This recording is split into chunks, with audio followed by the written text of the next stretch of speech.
अच्छा तो शायर का घर उन्होंने नज़म जी पीर बादशाह पे फरमाते ने हुक्म किया जे मुतलक वो इस तरह भी आते ने गई रात जद रोशनी टोया टोया फजर दी नमाजों मैं फारग सा होया दुआ मंगी एक टोटा कागज़ का लैके रुबाइयां दो लिखियां मसले ते बह के उधर मेरी घर दी नवीं जाग आई चुकी उस मुँह तो पुरानी रजाई जां वेखी मैं चेहरे ते गुस्से दी हालत ख्याल आया गुस्सा ना मेरे ते वसे खुशामद करा चा मते शैं तसे शुरू कीती गल इथों सुन नेक बंदी खुदा तेनू बख्शी बड़ी होशमंद तू शाने अकलें ते जाने अकलें तू मेरी अकल दी भी काने अकलें बड़ी शान शौकत बड़ी आली जाई लै सुन मैं इथों लिख लेना ताज़ा रुबाई ਇਹਦੇ ਵਿੱਚ ਮੈਂ ਨੁਕਤੇ ਅਨੋਖੇ ਭਰੇ ਨੇ ਇਹਦੇ ਵਿੱਚ ਮੈਂ ਨੁਕਤੇ ਅਨੋਖੇ ਭਰੇ ਨੇ ਜਿਵੇਂ ਮੋਤੀ ਸਿੱਪਾਂ ਤੋਂ ਨਿਕਲੇ ਖਰੇ ਨੇ ਉਹ ਸੁਣ ਗੱਲ ਮੇਰੀ ਕੜਕ ਕੇ ਸੀ ਬੋਲੀ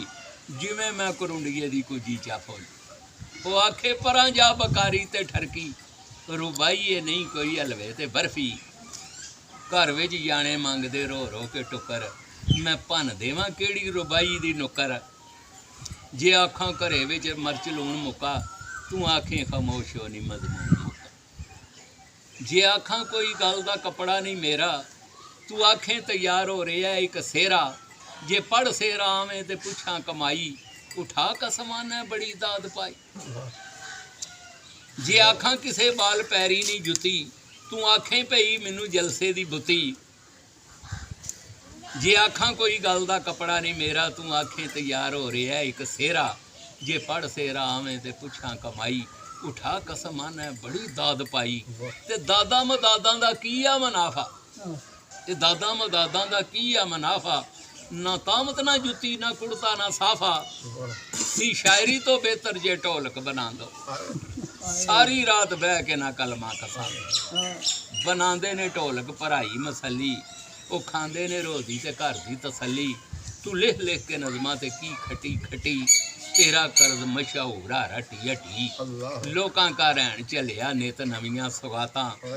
मेरे घर ते रह गई नज़मां ते नाल ने जनानी दे सुने जा दे तीर ताने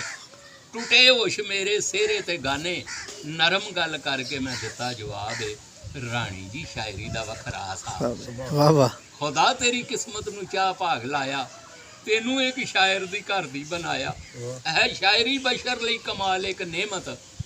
मरे शहर तां बनती है इज्जत वो बोली है वाह वाह जी चंगा दुलासा मोया दे मूँह नू मक्खन ते जिंदा नरासा रब मोया शायर दी कदर जी वो करदा ते बह कानू रेहा मोड़ा जी क्यों नहीं मारता आंदे ने जनानी दे सुने जा दे तीर ताने टुटे होश मेरे सेहरे ते गाने नरम गल करके मैं दिता जवाब रानी जी शायरी दा वखरा साहब आंदे ने तां सुण ओदी गल मैनू चढ़िया है गुस्सा गरम हो गया मेरा जामा ते जुस्सा मसले तो उठ के मैं जबरास की खामोश हो तू अज काफ़ी बकवास की मैं फड़ लिया डंडा फड़ी उस डोई मैं अगों नहीं दसदा जो घर साडे होई बुलंद होया हमले दा जद शोरो शारे कहन लोगी सरदार शायर दा घर आंदे ने ना बाबा जी आंदे ने एक बारी ना साडे उत्थे मियाँ साहब दा भट्ठा सी वो माहवार उत्थे देश दूप ते खत्म दवांदे आंदे ने मैनू कहन लगे भी ऐस जुमेराती तुसां साडे भट्ठे ते आउणा खत्म आखना महफल आंदे ने मैनू कोई जरूरी काम सी ते मैं एक बड़ा दर्दमंद जिहा रुका लिखिया कि चलो ये राजी भी हो जान मैनू जाना भी ना पे तो एक ठेकेदार सी लड़का उन्हें उत्ते रखिया मियाँ साहब का भट्ठा सी ते जरा रुका लगे ने लिखण बड़ा मज़ेदार मेरे दिल में लगता रुका छपिया छुपिया नहीं है आंदे ने ठेकेदार साहब मियाँ जी मेरे खादम आप दी किबला ज़ात मेरे ठेकेदार दूआं नूं मुखातब कर दिया ठेकेदार साहब मियाँ जी मेरे खादम आप दी किबला ज़ात तेरी मेरी तो जेकर तुसी मजबूर मैं जेकर तुसी मजबूर मैं भी सिर ते आई हुई है जुमेरात मेरी वो कुछ रूहां दा दोस्त तो डाकिया है बहाना सुआब ज़कात मेरी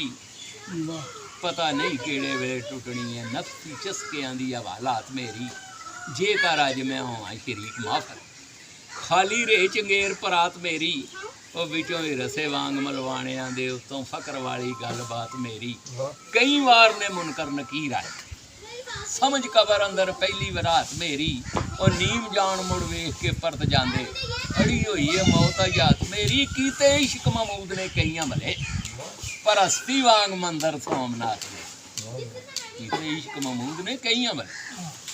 हस्ती वांग मंदिर सोमनाथ मेरी कई वार ने मुनकर नकीर आए समझ कबर अंदर पहली रात मेरी